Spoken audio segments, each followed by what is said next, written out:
পরিবর্তন news channel, আপনার কণ্ঠ, আপনার পছন্দ।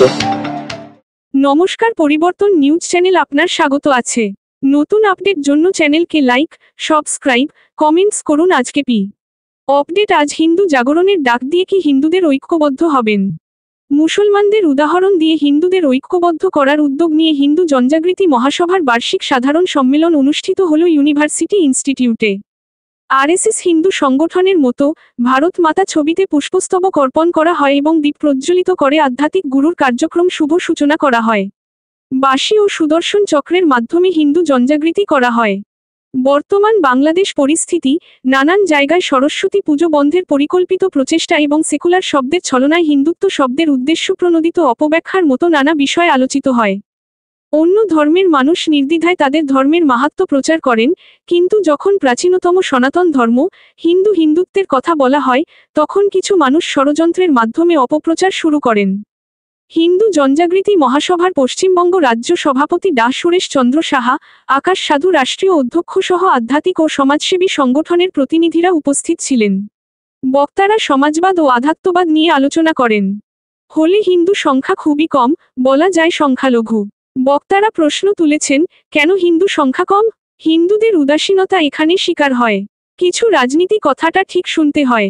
আগামী পশ্চিমবঙ্গ নির্বাচন 2026 এর প্রস্তুতি চলছে, তাই হিন্দু জাগরণের কথা বলা হয়েছে এবং আগামী দিনে কলকাতায় বৃহত্তর কর্মসূচি হিন্দু একত্রিত করার জন্য পালন করা হবে। ধন্যবাদ ভিডিওটি দেখার জন্য। আমাদের চ্যানেলে সাবস্ক্রাইব করতে ভুলবেন না।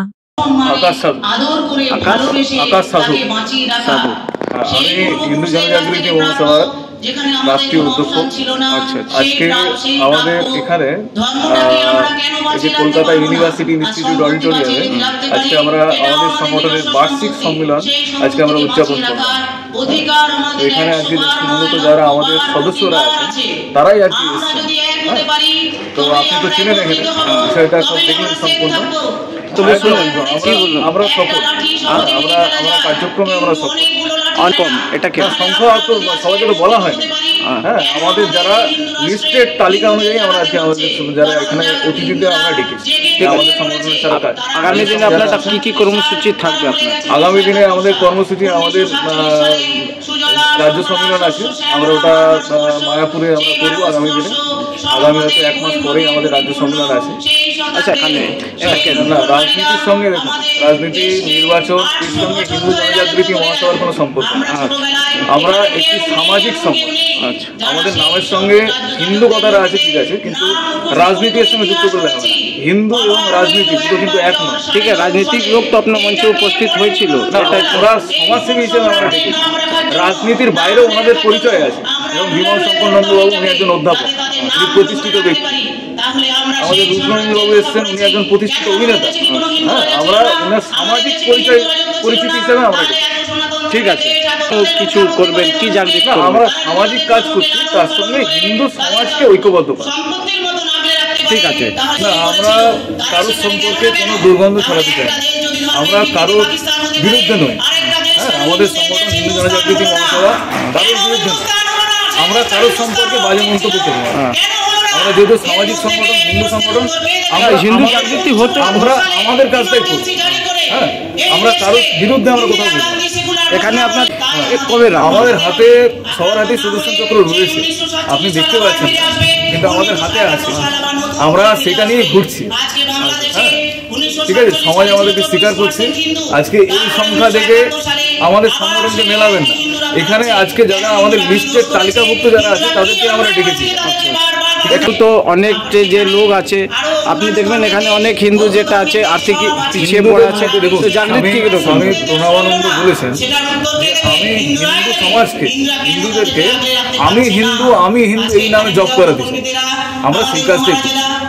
ঠিক আছে, একটা বৃহৎ আন্দোলন প্রতিবাদ সভা করবো পশ্চিমবাংলার বর্তমান পরিস্থিতি নিয়ে। সকলকে আমি ছোট সংক্ষিপ্ত আকারে বক্তব্য দিয়ে আমার সংক্ষিপ্ত বক্তব্য শেষ করছি। জয় হিন্দ, বন্দে মাতরম, ভারত মাতা।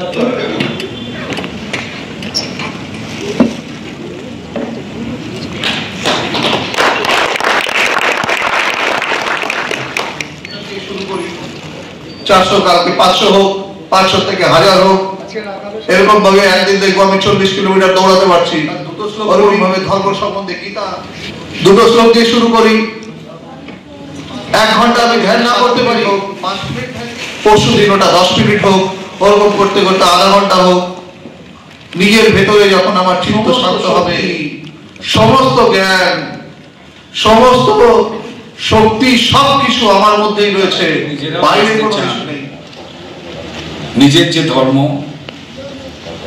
নিজের যে সংস্কৃতি, নিজের যে আচার আচরণ, তা যদি নিজের মতো করি, অন্তত পরিবারের দিকটুকুও যদি তারা, আমার মনে হয় এই ধরনের কর্মকাণ্ডের সঙ্গে তারা সামাজিকভাবে যুক্ত থাকতে পারলে তাদের পক্ষেই ভালো হবে। যদি প্রত্যেকটা ঘর এবং প্রত্যেকটা মানুষ বুঝবার চেষ্টা করে, যারা গোদা কথায় এটাকে কিছুটা স্বার্থপরতাও বলে, কয়েকটা ঘটনা তারা যদি সেটা বলতে বাধ্য হব যে যারা এই হিন্দুত্বের প্রচার প্রসারের বিভিন্ন রকমের কাজ করছেন, বিভিন্ন সংগঠন রয়েছে, দেখেছেন স্পষ্টভাবে নিজের ধর্ম, নিজের সংস্কৃতিকে রক্ষা করার জন্য তারা তেমন ভাবে কথা বলছে। আমি এই সভাঘরে যে সম্মানিত ব্যক্তিরা মঞ্চে উপস্থিত হয়েছেন তাদের, যারা সামনে উপস্থিত রয়েছেন তাদের, নাকি যারা এখানে আসেননি, আসতে পারেননি, আমার মনে হয় যে একত্রিত করণ একটা বড় কাজ।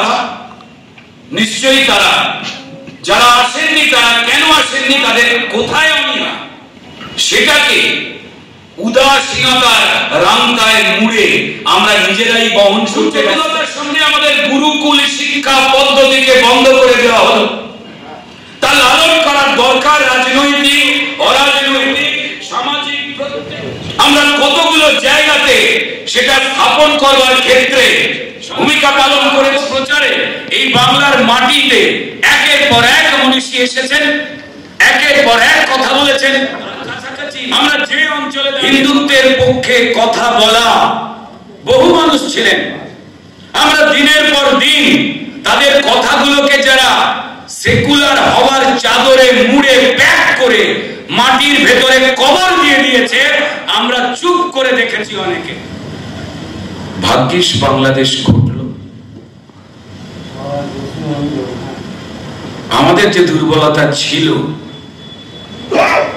যারা আসেননি, যারা এই প্রচার করা হয়েছে প্রায় 40 বছর, গুরুকুল শিক্ষা পদ্ধতি উঠে গেল, যারা দায়িত্বে রয়েছেন সরকারের, সেটা আমার আপনার পছন্দের হোক অপছন্দের হোক, তারা করেননি কেন নির্দিষ্ট ঘোষণা দিয়ে? একটু নয়, এই মাটির যে সংস্কৃতি, এই মাটির যে সত্য, তাকে লালন করার দায়িত্ব প্রত্যেকটি হিন্দুর।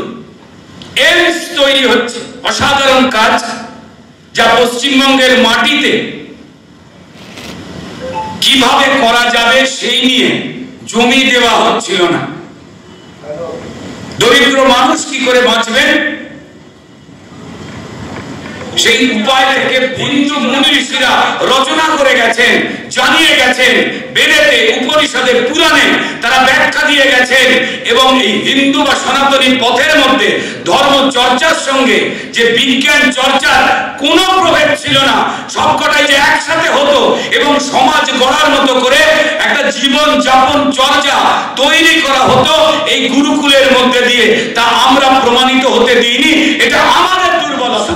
মুনি চরক তারা শরীর কেটে তার ভেতরে কি করে অস্ত্র প্রচার করা যায় সেই অস্ত্রের ডিজাইন তৈরি হয়। মেডিকেল কলেজের সামনে সেই বড় মূর্তি রয়েছে।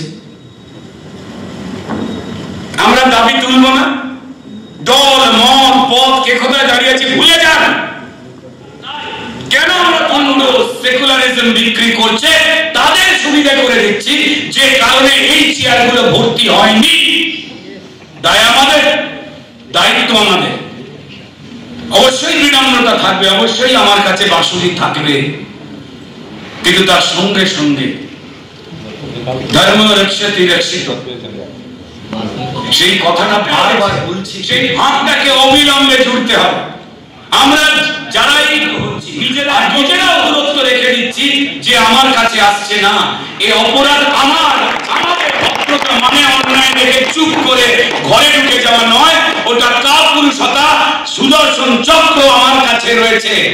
তা আমার হিন্দুকে রক্ষা করবার জন্য না, যে মরুভূমি থেকে ঘোড়ার পিঠে চড়ে তরোয়াল হাতে তুই আমাকে বিশ্বাস যদি না করিস তাহলে ঘাচান করে কেটে দেব, আমরা বলি না। বা অন্য কোন ধর্মের মতো গরিব দলিত পিছিয়ে পড়া সমাজের কাছে এক হাতে বাইবেল আর এক হাতে রুটি নিয়ে বলি না যে রোজ রুটি পেতে গেলে কুটুম্ব কম, তোমরা এসো, তোমরা আমার মতো আমাদের সঙ্গে থাকো, কিন্তু তুমি তোমার মতো থাকো। আর যদি মনে হয় যে আমরা যে চর্চা করছি, যে চর্চায় আমরা রয়েছি, তা যদি তোমাদের বিশ্বাসযোগ্য মনে হয়, ভালো লাগে, তুমি আসলে তোমার ভালোবাসা, তোমার ইচ্ছা। কিন্তু কোথাও যেন আজকে এই ইনস্টলমেন্টে একটা গাড়ি কিনেছি 4 চাকা, আমায় পার্লার যেতে হবে, আজকের জীবন যে যাপনটা করাচ্ছে তার মধ্যে অন্যায় নেই, এটা সময়। তাহলে তারা যে জায়গা থেকে বিমুখ হচ্ছে তাদের আমায় আনতে হবে না, আমাদের আনতে হবে না, তাদের বোঝাতে হবে না।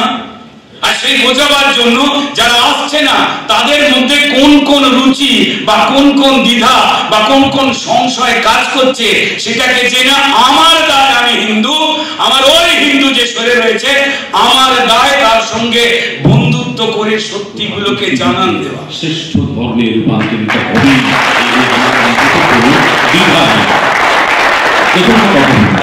আমরা যে সময় বড় হয়েছি, 60-এর দশকের শেষে, 70-এর দশক, 80-র দশক, এটা